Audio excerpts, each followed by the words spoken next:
All right, hey, what's up, everybody? Mike Lindsley back with you for an ML Sports Take. It's all brought to you by our great friends at Empower Federal Credit Union, Bryant and Stratton College, and Rosie's Corner. If you're in and around Central New York, make sure you to pick up the pizza, the wings, the pasta, hot and cold subs, and more. But hey, I just wanted to remind everybody that Rosie's is closed through February 23rd. Why? They're celebrating Family Week, and so should you.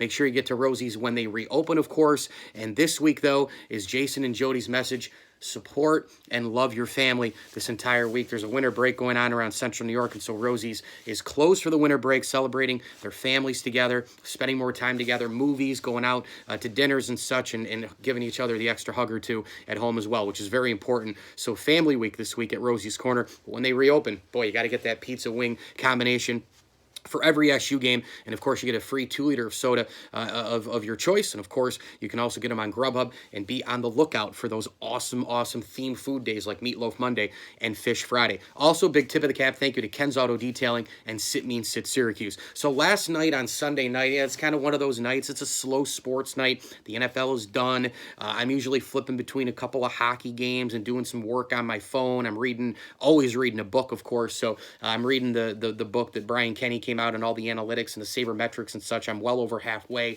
Took a big chunk out of that last night. But I'm like, you know what? I think I'm going to, before Family Guy records, and I watched that later, which was a great episode, by the way, I think I'm going to go over to the NBA All-Star Game. I'm not a huge NBA guy, especially during the regular season. I can't stand what's going on right now with the load management. I get tired of games where, a team is up by 15 or 20 points, and then they go to the fourth quarter and it's magically a 2-point game. This kind of thing happens all the time in the NBA. I will say that I do regret not watching right after Michael Jordan retired, just because of that major prime time Kobe Bryant era. I kind of shut it down actually just before Michael Jordan had retired as well, and Kobe was well on his way to being one of the all-time greats. And of course, the Lakers and the three-peat that they had, I kind of watched from afar and tuned in here and there to some finals games with that Laker team with Kobe and Shaq, and of course the Spurs later with the dynasty under Popovich and Tony Parker and Tim Duncan and Ginobili and all those guys.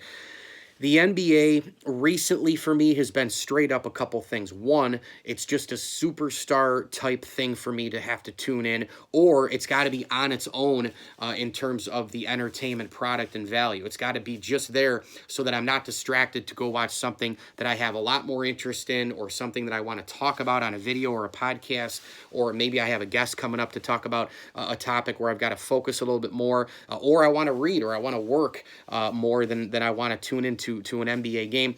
That happens to be Christmas Day, right? The Christmas celebration that we have with our families and friends, etc. The NBA is the focus sport on Christmas, so it gets my eyeballs to the TV a little bit more. It's not like I'm glued watching all the games.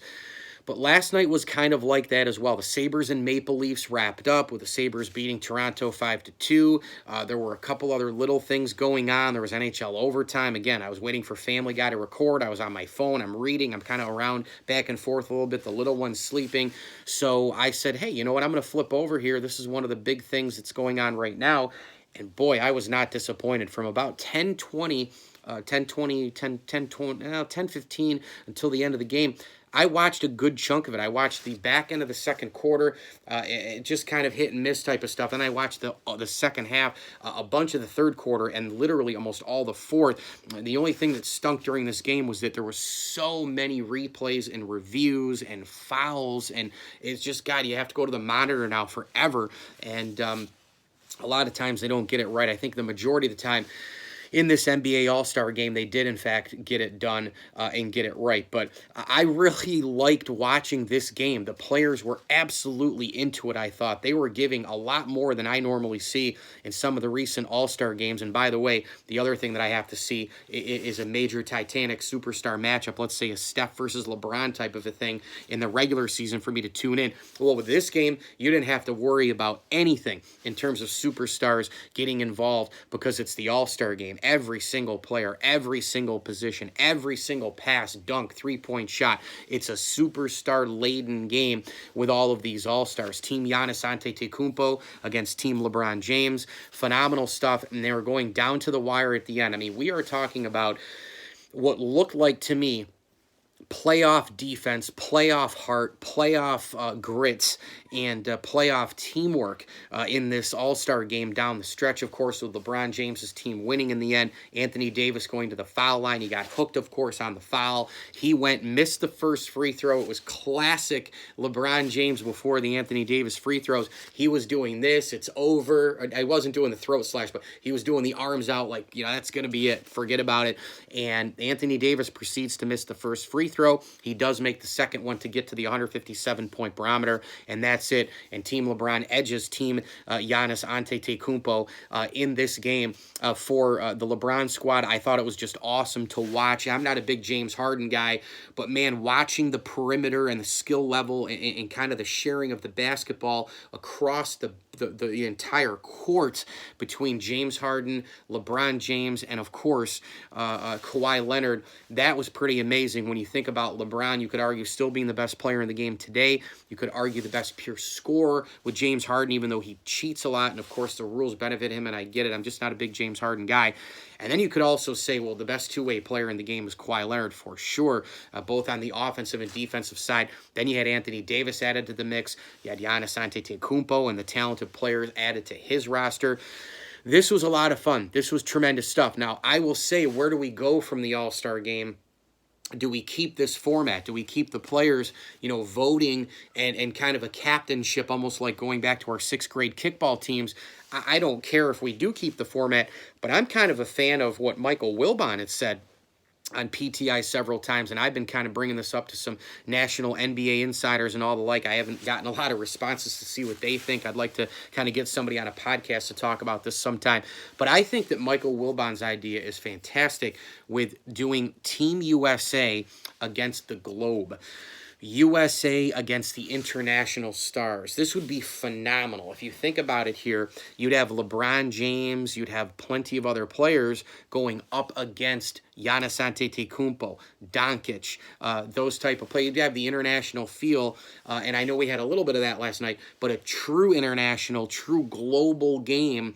And I think with the recent passing of Kobe Bryant, the recent passing of David Stern, I think that would be another really cool honor for those two guys who made such a global impact on the game and still do to this day. Where would we be right now from a global impact in the NBA without David Stern and, of course, Kobe Bryant taking the torch from Michael Jordan? Where would we be without those two central figures in terms of the reach of the game?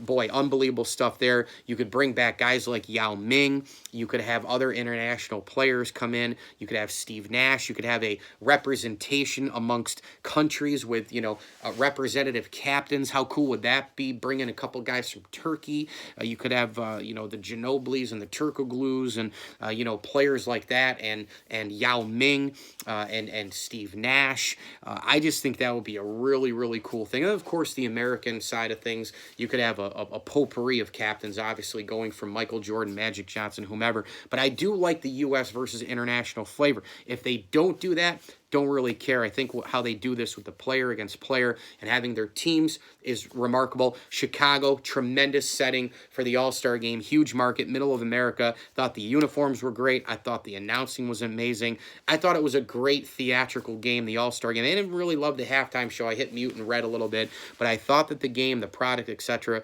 was fantastic. I tuned in. My eyes were glued throughout the second half. I'm Mike Lindsley, 9 Minutes with me here on IGTV, Facebook, and YouTube. It's all brought to you by our great friends at Welch & Company Jewelers and Sit Mean Sit Syracuse, as well as Barks and Rec Doggy Daycare. Again, hit me up on all the podcast formats as well. It's the ML Sports Platter where you get your podcast. Download, subscribe, leave feedback, and a 5-star review on your smartphone. I'm on Twitter as well, at Mike L Sports. Thanks for watching, and as I always tell you, enjoy the games.